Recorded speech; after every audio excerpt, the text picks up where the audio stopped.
नमस्कार साथियों, मेरा नाम है मनीष भारती और आप देख रहे हैं संस्कृति आईएएस यूट्यूब चैनल। साथियों, आज हम बेहद एक गंभीर मुद्दे पर बात करने वाले हैं और यह मुद्दा जो है बिहार से जुड़ा हुआ है। और बिहार से जुड़ने के बाद यह मुद्दा जो है इस देश की राजनीति की दशा और दिशा आने वाले समय में तय कर सकती है। आखिर मुद्दा क्या है, तो यहाँ देखिए, बिहार जाति सर्वेक्षण के आंकड़े सार्वजनिक कर दिए गए हैं। जाति जनगणना को लेकर के बातें की जाती रही है। लंबे समय से यह काम चल रहा था। विभिन्न राज्य सरकारों के द्वारा मांग किया जा रहा था केंद्र सरकार से कि आप जातिगत जनगणना करवाइए। केंद्र सरकार उसको कराने के लिए अपनी अलग अलग तरह की असमर्थता जाहिर कर रही थी। फिर बिहार सरकार ने यह तय किया कि वह अपने ही संसाधनों के खर्चे पर यह काम करवाएगी।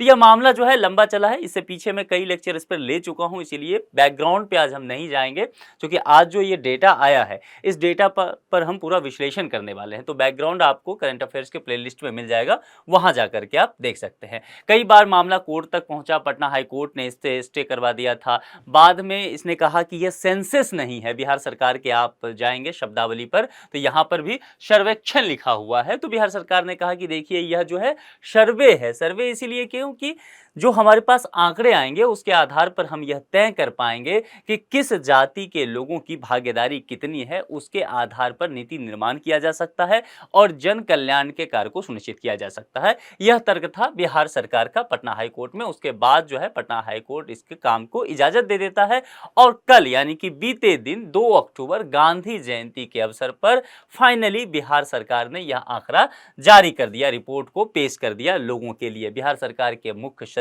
विवेक सिंह और कुछ अधिकारी जो है मिलकर के इस आंकड़े को पेश करते हैं। इस आंकड़े के आधार पर बिहार के मुख्य सचिव विवेक सिंह का कहना है कि बिहार की कुल आबादी जो अभी मानी गई है वह 13 करोड़ के आसपास है।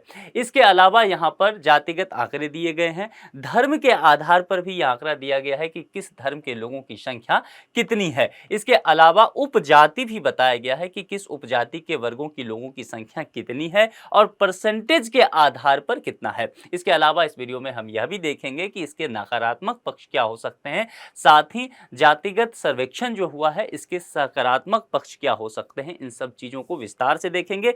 इसके अलावा जिस एक बात पर नजर हमारी रहेगी कि यह जो 50% तक का आरक्षण का एक बैरियर है, सुप्रीम कोर्ट के द्वारा इंदिरा साहनीवाद में एक बाध्यता जो दी गई थी, अब मांग की जाएगी कि आरक्षण का दायरा और बढ़ाया जाए। तो उसके मुद्दे को भी हम ध्यान से देखेंगे। चलिए आगे बढ़ते हैं। उससे पहले आपके लिए एक सूचना है और सूचना यह है कि संस्कृति आईएएस बीपीएससी के लिए एक नया फाउंडेशन बैच लेकर के आ रही है और यह बैच जो है ऑनलाइन होगा। इसकी शुरुआत 15 अक्टूबर 2023 से होने जा रही है। फी देखेंगे तो आप केवल 25,000 रखा गया है, इसे भी आप इंस्टॉलमेंट में पे कर सकते हैं। कोर्स में अगर आप देखेंगे कि इसकी खासियत तो क्या है कि 500 से अधिक घंटों की कक्षाएं होगी। कोर्स की वैधता के संदर्भ में बताऊं कि जिस वक्त से आपका कोर्स शुरू होगा उसके 1 वर्ष तक असीमित बार आप इसे देख सकते हैं। प्रतिदिन 2 कक्षा होगा, नियमित क्लास टेस्ट होगा। इसके अलावा जिस भी खंड या विषय की आपकी पढ़ाई हो जाएगी उसका प्रिंटेड नोट्स भी दिया जाएगा।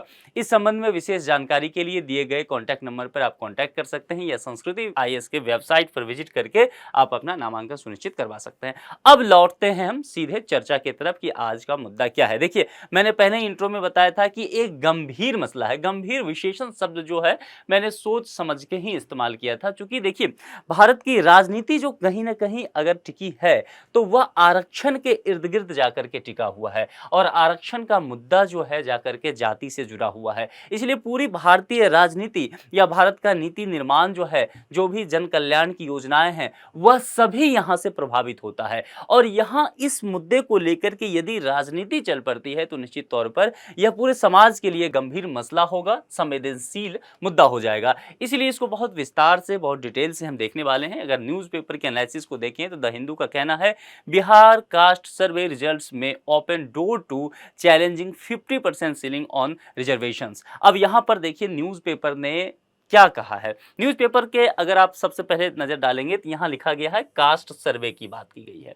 ठीक है, यहां पर कास्ट सेंसस नहीं कहा गया है। जातिगत जनगणना कहीं पर भी मेंस में अगर आप आंसर राइटिंग करेंगे तो सेंसस वर्ड का यूज मत कीजिएगा। हालांकि बोलचाल में आपको निकल जाएगा मुंह से, लेकिन कोशिश करना है कि आप सर्वेक्षण की बात करें, सर्वे की बात करें। बिहार सरकार ने इसी शब्दावली का प्रयोग किया है।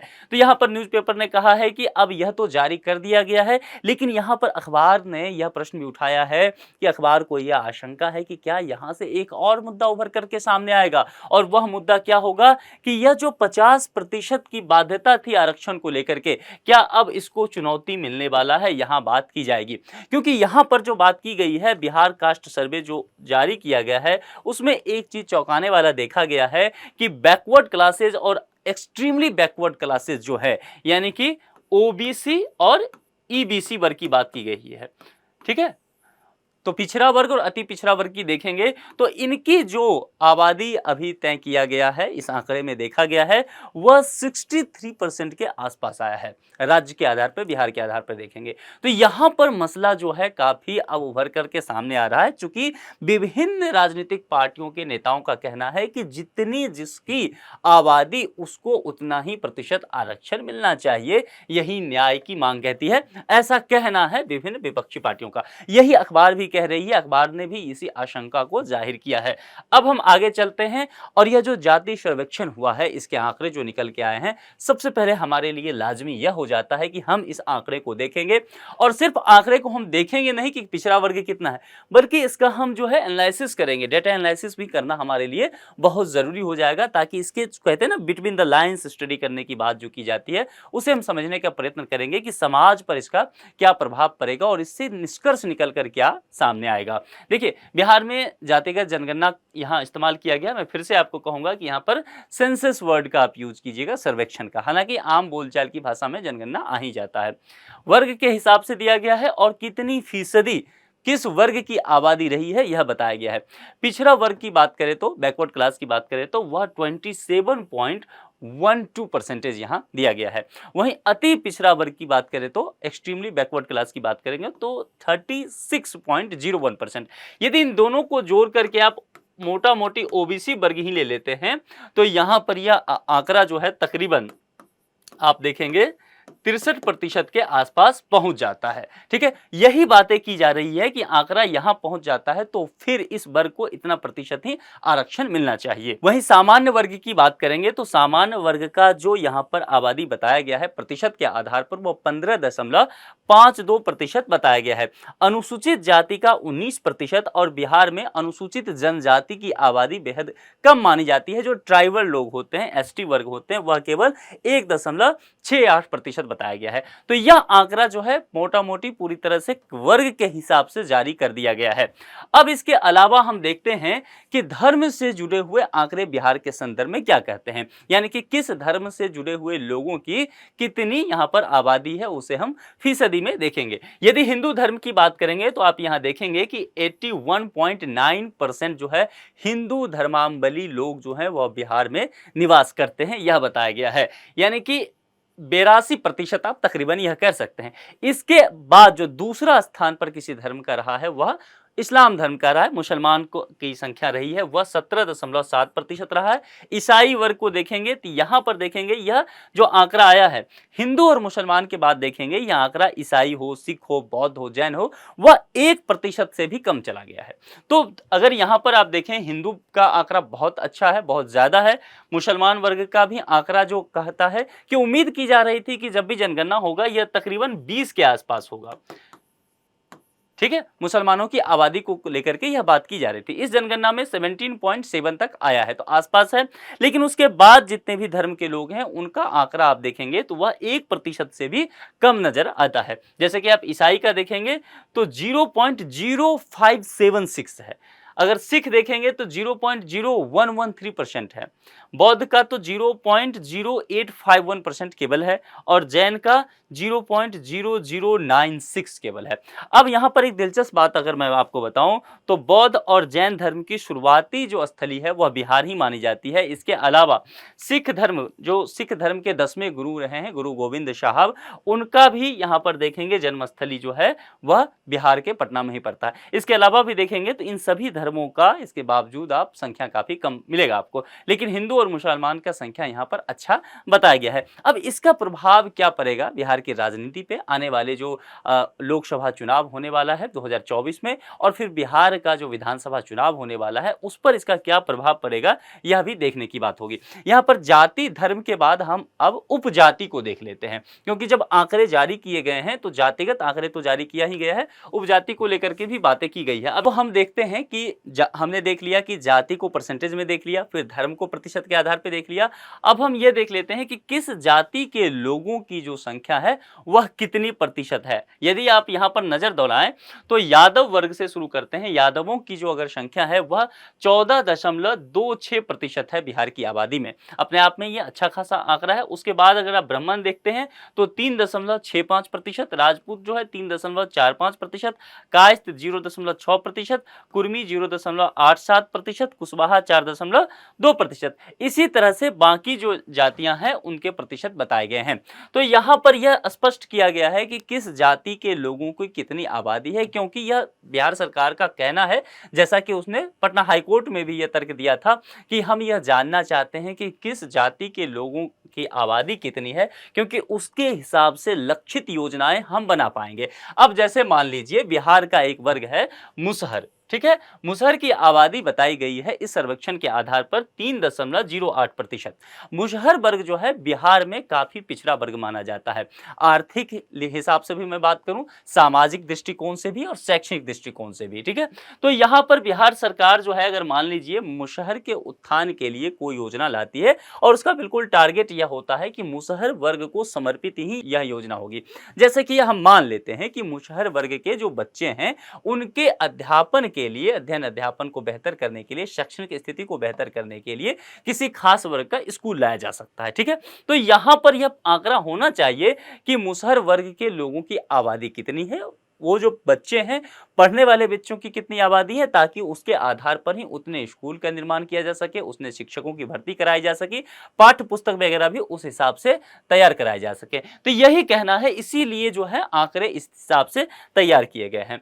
अब चलते हैं, यह तो हमने देख लिया, आंकड़ों का हिसाब देख लिया कि हमने प्रतिशत के आधार पर जाति का आंकड़ा देख लिया, धर्म का देख लिया, और फिर हमने यह देख लिया कि किस जाति के लोग कितने प्रतिशत बिहार में मौजूद हैं। अब हम देखते हैं कि इन सभी बातों का नकारात्मक पक्ष क्या पड़ेगा, क्योंकि देखिए जब भी कोई बात होगा, और जैसे मैंने पहले ही कहा था कि यह गंभीर और संवेदनशील मसला है, तो जाहिर सी बात है इसके नकारात्मक और सकारात्मक दोनों ही प्रभाव देखने को मिलेगा। तो सबसे पहले हम जातिगत सर्वेक्षण जो हुआ है इसके नकारात्मक पक्ष क्या क्या हो सकते हैं उस पर एक नजर डालते हैं, और यह आपके मेंस के लिए बहुत बेहतरीन टॉपिक है, उस हिसाब से ही हमने ये पूरे लेक्चर तैयार किया है। देखिए, अन्य पिछड़ा वर्ग और अत्यंत पिछड़ा वर्ग जो है राज्य की आबादी का 63% हिस्सा है, जैसा कि मैंने पहले भी आपको बताया कि किस तरह से दोनों के आंकड़े हैं। तो यदि ये दोनों मिलाकर के 63% हिस्सा होता है, जिसको आप ओबीसी कहते हैं, अदर बैकवर्ड क्लास, और इसके आरक्षण की व्यवस्था जो संवैधानिक तौर पर दिया गया है वह 27% दिया गया है। अब विभिन्न विपक्षी पार्टियों का यह मांग है कि जिसकी आबादी जितनी हो उसको उतने प्रतिशत का आरक्षण दिया जाना चाहिए। इस हिसाब से यह मांग की जाएगी कि 27% को हटाते हुए ओबीसी वर्ग को 63% आरक्षण दिया जाए। अब इंदिरा साहनीवाद केस में सुप्रीम कोर्ट ने स्पष्ट कहा है कि आरक्षण का बैरियर जो है आप 50% से नहीं बढ़ा सकते, ठीक है। अब यहां पर जाकर के मामला इसीलिए फंसता हुआ नजर आएगा। उसके अलावा आबादी के अनुपात में अधिक आरक्षण की मांग जो है लगातार आप बढ़ेगी, और यह खास करके इसलिए भी जरूरी होता है जब भी आप सामाजिक मुद्दों को पढ़ें, और मान लीजिए आप प्रशासनिक मुद्दों को पढ़ें, राज्य व्यवस्था को पढ़ें, तो किताबी बातों से ज्यादा जरूरी हो जाता है कि व्यवहार में क्या चल रहा है वह समझना बेहद जरूरी होता है। ऐसे वक्त पर ये आंकड़े जारी किए गए हैं जब आने वाले कुछ ही महीनों बाद लोकसभा चुनाव होने वाला है और करीब 5-6 राज्यों में विधानसभा चुनाव होने वाला है। तो उसके आधार पर अब पूरी राजनीति जो है वह कहीं ना कहीं यहां आकर के जातिगत सर्वेक्षण पर शिफ्ट हो जाएगी, क्योंकि जो इंडिया गठबंधन है विपक्षों की, उनका कहना है कि जब वो यदि 2024 में सत्ता में आ जाते हैं तो वह पूरे देश में जातिगत सर्वेक्षण करवाएंगे। अब इसीलिए यहां पर राजनीतिक रंग यह मुद्दा पकड़ता हुआ नजर आएगा, और अगले 5-6 महीने आपको यह देखने को मिल सकता है कि यहां पर आंकड़ों के हिसाब हिसाब से यह बात की जाएगी कि जिसकी आबादी जितनी उतनी प्रतिशत आरक्षण की मांग की जाएगी। वर्तमान में 50% आरक्षण की सीमा जो है उसको चुनौती दिया गया है। जैसा कि मैंने पहले कहा कि इंदिरा शाहनी बनाम भारत संघ और अन्य वाद जो हुआ था 1992 में, सुप्रीम कोर्ट ने स्पष्ट कहा था कि 50% की सीमा से ऊपर आरक्षण नहीं दिया जा सकता है। हालांकि आप यह जानते होंगे कि बाद में 10% आरक्षण दिया गया ईडब्ल्यूएस के लिए, है ना, इकोनॉमिक वीकर सेक्शन जो है उसके लिए 10% आरक्षण दिया गया। लेकिन ध्यान रखना है, यह जो 10% आरक्षण दिया गया था आर्थिक रूप से कमजोर वर्गों के लिए, इसके देने के लिए इस 50% की सीमा का छेड़छाड़ नहीं किया गया था। यह जो है इस 50% को ध्यान में रखते हुए अदर जो है जनरल कैटेगरी उसी से काट करके 10% यहां पर दिया गया है। तो यह बात यहां पर ध्यान रखना है। लेकिन कुछ लोगों का यह भी कहना है कि आपने 50% तक का कोटा तो यहां पर पूरा कर ही दिया है, आप 50% से ऊपर निकल चुके हैं, 60% आरक्षण यहां हो चुका है, तो फिर इस मुद्दे का कुछ नहीं किया जा सकता, आप इससे आगे बढ़िए। यह भी हो सकता है कि यह बेसिक स्ट्रक्चर मानते हुए सुप्रीम कोर्ट इस पर संज्ञान ले ले। तो काफी मुद्दा जो है आने वाले समय में पेचीदा रहने वाला है, आप इसके लिए तैयार रहिए। अब यह बात भी की जाती रहती है कि भारत की समाज जो है उसकी विशेषता के रूप में जाति व्यवस्था को बताया गया है। सभी कहते हैं कि जाति व्यवस्था से हमें ऊपर उठ के सोचना चाहिए, हमें जो है यह सोचना चाहिए, विकास की बात करनी चाहिए, जाति व्यवस्था में कुछ नहीं रखा हुआ है। लेकिन क्या अगर जातिगत सर्वेक्षण होता है और फिर जिस तरह से जाति के आधार पर मांग की गई या आरक्षण की, क्या यह जातिवाद को और बल नहीं देगा? यह प्रश्न निश्चित तौर पर समाजशास्त्रियों के बीच जो है चल रहा है। जातिगत जनगणना में एकत्र किए गए डेटा को राजनीतिक या अन्य हितों की पूर्ति के लिए हेरफेर किया जा सकता है निश्चित तौर पर, और जब भी चुनाव का वक्त हो तब इस बात से और भी इनकार नहीं किया जा सकता है कि डेटा को हेरफेर किया जा सकता है अपने हित के प्रयोग के लिए। जनता को बरगलाने के लिए भी इस तरह के काम किए जा सकते हैं। लेकिन दूसरा पक्ष यह भी समझना होगा कि आंकड़ा होना इसलिए भी आवश्यक है ताकि जन कल्याण को कार्य को लक्षित रूप से किया जा सके। जाति आधारित राजनीति को बढ़ावा मिल जाएगा। वैसे भी देखेंगे भारत में जितनी भी क्षेत्रीय पार्टियां हैं, भारत की राजनीतिक व्यवस्था को समझने के लिए आप पार्टियों की अगर स्टडी करेंगे कभी आप फुर्सत में, तो आप राष्ट्रीय पार्टी और क्षेत्रीय पार्टी देखेंगे। तो राष्ट्रीय पार्टी का जो मुद्दा होता है वो राष्ट्रीय स्तर का होता है, लेकिन क्षेत्रीय पार्टी का जो मुद्दा होता है वह अधिकांशतः होगा स्थानीय स्तर का होगा, और उसमें जातिगत बातें की जाती रहेगी। समुदाय जाति की बातें लगातार जो है क्षेत्रीय पार्टियां करती रहती है, क्योंकि क्षेत्रीय पार्टियों के लिए जातिगत व्यवस्था जो है एक संजीवनी का काम करती है। यह भारत के चुनावी इतिहास से देखा गया है। इसीलिए यहाँ पर जातिगत आधारित राजनीति को लेकर के बातें की जा रही है कि यहाँ के बाद जो है यह राजनीति और बढ़ने वाली है, और खास करके जब चुनाव जो है एकदम सर पे हो, विभिन्न जातियों में अपने हितों के लिए संघर्ष की संभावना आएगी, तो निश्चित तौर पर सामाजिक ताना बाना जो है यहाँ टूटने की गुंजाइश बन सकती है। अब देखिए, सिक्के के दोनों ही पहलू होते हैं। हमने नकारात्मक पक्ष देखा, लेकिन हमें यह भी समझना चाहिए कि इसके सकारात्मक पक्ष क्या है। क्योंकि आप जब मेंस में आंसर राइटिंग करेंगे तो मान लीजिए 250 वर्ड में आपको लिखना है, तो आप इंट्रो तो लिखेंगे, इंट्रो के अलावा आप दोनों ही पक्षों की चर्चा करेंगे और फिर एक कंक्लूजन लिखेंगे। तो नकारात्मक और सकारात्मक पक्ष आपके पास होना चाहिए।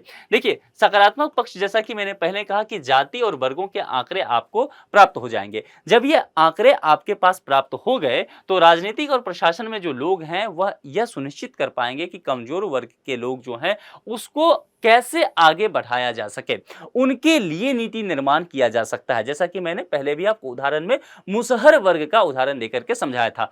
मान लीजिए यहां पर कुर्मी के उत्थान के लिए, जो कुर्मी वर्ग के लोग हैं, जाति के लोग हैं, उनके उत्थान के लिए बिहार सरकार कोई काम करना चाह रही है, तो निश्चित तौर पे हमारे पास ये आंकड़ा तो होना चाहिए ना कि कितने % लोग कुर्मी हैं, तभी तो हम कोई योजना तैयार कर पाएंगे, तभी तो फंड की मांग केंद्र से की जाएगी या बिहार सरकार अपने तरफ से फंड देती है तो वह दिया जाएगा। जैसे कि मान लीजिए अगर यह हो कि आप अपने घर पे पार्टी देते हैं, तो आप पहले यह तो जानेंगे कि कितने दोस्त आपके, मित्र आपके घर पे आज पार्टी में शामिल होने वाले हैं, उसके आधार पर ही आप खाने का ऑर्डर करेंगे या बनवाएंगे। यदि आपको आंकड़ा ही ना पता हो, आप जाने ही ना इन चीजों को, तब तो आपका मिसमैनेजमेंट हो जाएगा, पैसे भी अधिक खर्च हो जाएगा और काम भी बढ़िया नहीं हो पाएगा। तो इस नजरिए से यहां देखें तो आंकड़ा होना हमारे पास बेहद जरूरी हो जाता है, हम कोई भी काम करें, क्योंकि उसके हिसाब से ही फिर नीति निर्माण का कार्य संपन्न कराया जाएगा। सामाजिक आर्थिक असमानताओं को दूर करने में यह सहायता दे सकता है। देखिए, आरक्षण की व्यवस्था जो संविधान में किया गया है वह शैक्षणिक और निश्चित तौर पर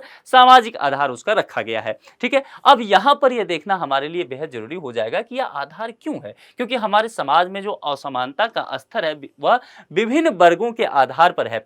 जब संविधान निर्माता आरक्षण देने की बात कर रहे थे तो उन्होंने देखा कि सबसे पहले क्या ऐसा मापदंड लिया जाए, कौन सी ऐसी चीजें हैं जो बाउंड्री तय करती है भारत में। विभिन्न मुद्दों को देखा गया और फिर अंत में तय किया गया कि वह जाति व्यवस्था है, क्योंकि भारतीय समाज में जाति व्यवस्था से स्पष्ट नजर आ जाता है कि कौन सा वर्ग जो है वह पिछड़ा हुआ है, कौन से वर्ग की शैक्षणिक स्थिति क्या हो सकती है। आप कह सकते हैं पूर्वाग्रह की जो भावना है वह आ जाता है और यह लगभग लगभग ठीक भी बैठता है। हालांकि पिछले 75-77 सालों में आजादी के बाद हमने इस पे बहुत काम भी किया है और चीजें बहुत बढ़ी है, चीजें बहुत बदली है। जो कमजोर वर्ग के लोग हैं आरक्षण का लाभ उन्हें मिला भी है और इसके वजह से उनकी जो है सामाजिक, आर्थिक, राजनीतिक और जो है शैक्षणिक आधार उसमें परिवर्तन भी देखने को मिला है। लेकिन यहाँ पर देखना होगा कि आज भी बहुत सारे ऐसे लोग हैं जो हाशिए पे पड़े हुए हैं, जो वंचित समुदाय हैं। उनके लिए बहुत आवश्यक था कि लक्ष्य आधारित मामला करके उनका जन कल्याण किया जा सके। जातियों के संदर्भ में बिना विश्वसनीय आंकड़ों के सामाजिक कल्याण योजनाएं सही तरीके से लागू नहीं हो पाएगी। यह मामला सिर्फ नीति निर्माण का नहीं है। नीति निर्माण तो समझ में आता है कि ठीक है, लेकिन अगर प्रशासनिक अधिकारी इसको लागू करवाते हैं, धरातल पे उतारते हैं, तो उन्हें भी यह आंकड़ा नहीं प्राप्त होगा कि किस तरह से काम किया जाए। जब आप भी आईएएस ऑफिसर बन जाएंगे तो आपके जिम्मे भी इस तरह के काम में आएंगे। तो अब मान लीजिए इंदिरा आवास योजना देना, जिसे अब प्रधानमंत्री आवास योजना कर दिया गया है, तो प्रधानमंत्री आवास योजना जो है आवंटित करना है लोगों को जो वंचित समुदाय के लोग हैं और इस योजना को प्राप्त करने के लिए योग्य हैं। तो अब मान लीजिए एक आईएएस ऑफिसर जो जिला का कलेक्टर है, उसके पास यह आंकड़ा होना चाहिए कि कितने लोगों को यह मकान देना है। अगर यह योजना नहीं उसके पास होगा, यह आंकड़ा उसके पास उपलब्ध नहीं होगा, तो इस योजना को वह धरातल पे सही से लागू नहीं करा पाएगा। भले उसके पास फंड हो, उसके पास संसाधन हो, लेकिन काम पूरा वह नहीं करा पाएगा और इसीलिए जो है कमजोर वर्ग वह और भी कमजोर होता चला जाएगा।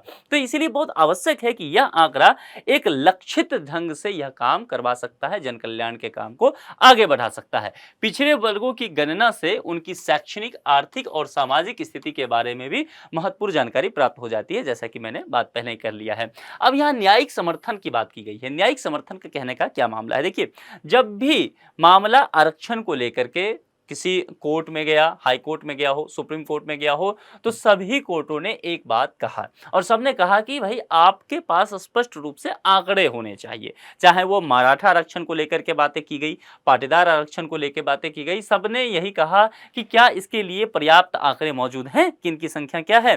तो वहां की सरकार ने हाथ उठा दिया कि जी जनाब, यह आंकड़ा तो हमारे पास उपलब्ध नहीं है। तो कोर्ट ने स्पष्ट कहा कि सबसे पहले आप क्या कीजिए कि आप ये आंकड़े उपलब्ध कराइए। आरक्षण के संबंध में आपके पास पर्याप्त डेटा होना चाहिए।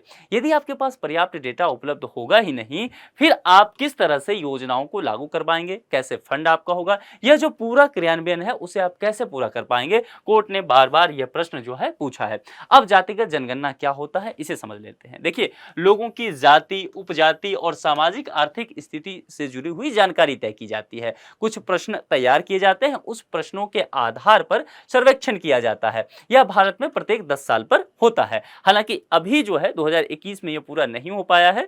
अभी गृह मंत्री ने कहा ही है, अमित शाह जी ने, केंद्रीय गृह मंत्री हैं, उन्होंने कहा कि 2024 के इलेक्शन के बाद जो है वह जनगणना का काम कराएंगे। अब जनगणना का काम होता तो है, लेकिन क्या उसमें जातिगत जनगणना को शामिल किया जाएगा, यह भी एक प्रश्न बना हुआ है, क्योंकि इससे पहले ओबीसी वर्ग को शामिल नहीं किया गया, पिछड़ा वर्ग को शामिल नहीं किया गया।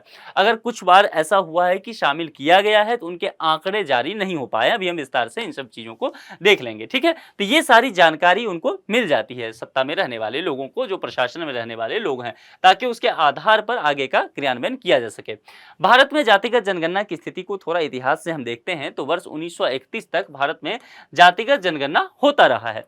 वर्ष 1941 में जनगणना के समय जाति आधारित आंकड़े लिए गए, लेकिन इसे प्रकाशित नहीं किया गया। ध्यान देना है 1941 में आंकड़े तो लिए गए लेकिन इसे प्रकाशित नहीं किया गया और वर्ष 1951 से 2011 तक की जनगणना में हर बार अनुसूचित जाति शेड्यूल कास्ट और अनुसूचित जनजाति शेड्यूल ट्राइब को शामिल किया गया, इनके डेटा का संग्रह किया गया है। ओबीसी का आंकड़ा नहीं लिया गया, यही मैं बात आपसे कह रहा था कि ओबीसी का आंकड़ा नहीं लिया गया। बाकी जो जाति हैं उनके आंकड़े लिए गए लेकिन ओबीसी वर्ग का नहीं लिया गया और इस पर दबाव भी इस बात को लेकर के सरकार पे हमेशा रहा कि आप ओबीसी वर्ग को भी शामिल कीजिए क्योंकि इनकी आबादी काफी है और इस वजह से यह जो है जन कल्याण के कामों से वंचित हो जाते हैं। उसके बाद आता है सामाजिक, आर्थिक और जातिगत जनगणना 2011 की बात की जाती है।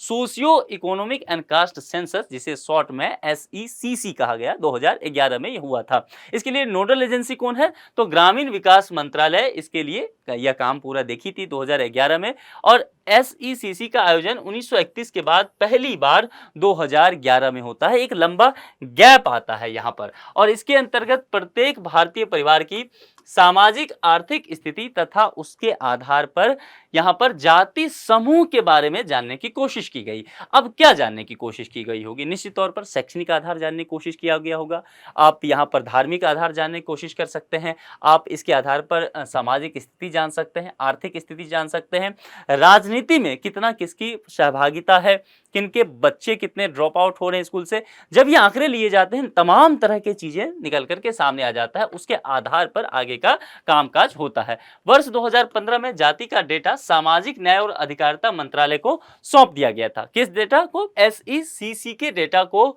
2015 में सामाजिक न्याय और अधिकारिता मंत्रालय को सौंप दिया गया था लेकिन सरकार के द्वारा इसे सार्वजनिक नहीं किया गया। उसके बाद आता है सितंबर 2021।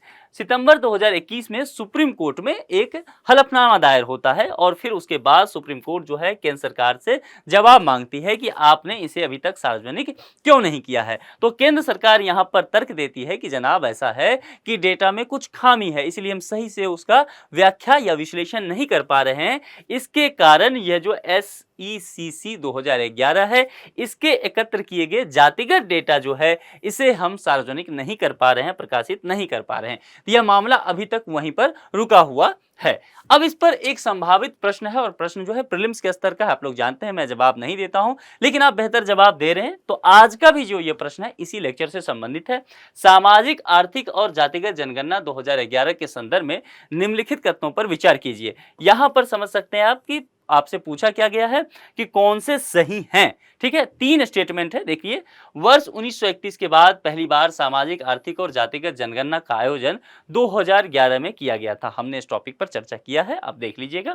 इसका आयोजन ग्रामीण विकास मंत्रालय द्वारा किया गया था। वर्ष 2015 में इसके आंकड़ों का सार्वजनिक कर दिया गया, इसके आंकड़ों को सार्वजनिक कर दिया गया। आपको ये तीनों ही बातें मैं डिटेल से बता चुका हूं, आप देखेंगे इसे। उसके बाद इसके आधार पर यहाँ पर 4 विकल्प दिया गया है। जो भी विकल्प आपको सही लगे उसका चयन करके आप कमेंट बॉक्स में जरूर लिख भेजिए। इस लेक्चर को यहीं पे समाप्त करते हैं। किसी दूसरे लेक्चर पे किसी दूसरे मुद्दे के साथ आपसे मुलाकात होगी। अपना ख्याल रखिए। Thank you.